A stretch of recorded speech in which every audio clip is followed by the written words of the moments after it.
So this is a fairly small kitchen, and from here to the end, we got about, it's an inch drop on average, and probably, I don't know, 18 feet. So I set my laser up to shoot around here. Obviously it's a small room. I'm not gonna get this everywhere. So I'm gonna transfer a line into what used to be a laundry room. I'm gonna build a closet for the AC here, and then close this wall up as well.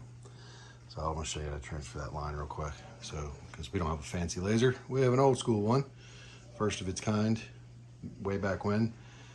So here we go. All right, so now that I moved the laser from where it was sitting before, it's on the countertop over here, sitting a 1/4 inch lower than it was before. That's the difference between the line and that mark being where the laser sat before is a 1/4 inch difference. So now I got inside this room and I marked a 1/4 inch up everywhere you see the laser. So that'll be our benchmark to work off of, because we're going to bring the whole floor up.